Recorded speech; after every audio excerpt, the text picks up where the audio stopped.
Good day to all. Today we are going to discuss about metallic bonding theory. Bond theory.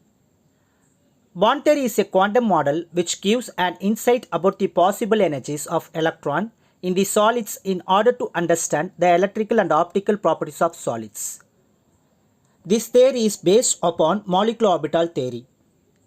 According to this theory, all the electrons of all the atoms present in a metallic crystal belong to the crystal as a whole, and in metallic bonding, delocalization of free electron orbitals over all the metal atoms in the crystal take place.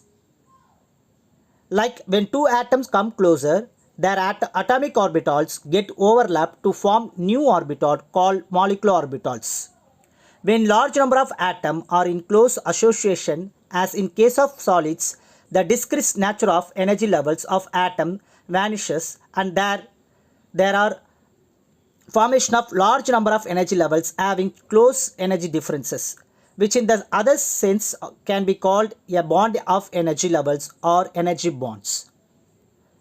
For example, n isolated atomic orbital of lithium atom combine to form n molecular orbitals.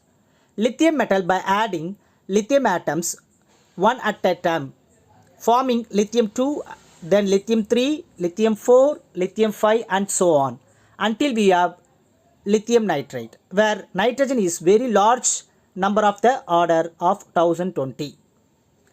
Electron in the solids having allowed energies belong to the allowed energy bonds. The allowed energy bonds can be separated by forbidden bond to which the electron energy in the solid does not belong. The allowed energy bonds are of two types called valence bond and conduction bond.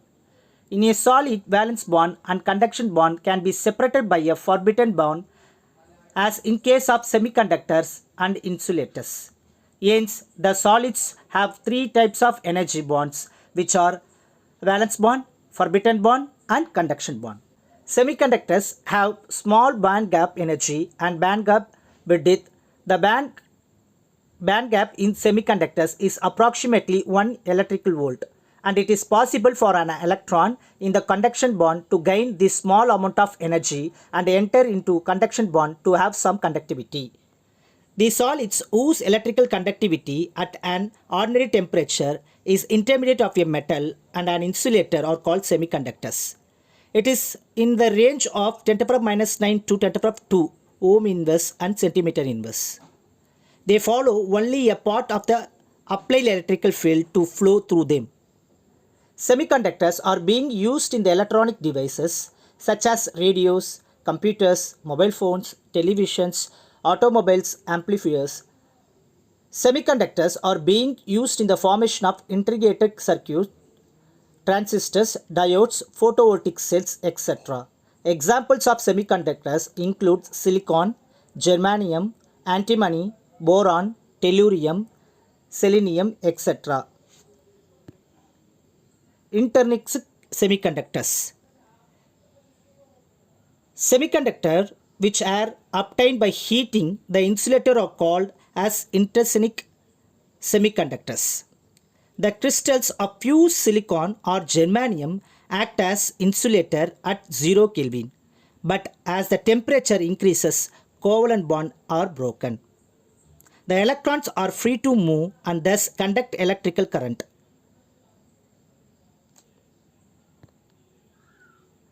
Extrinsic semiconductors.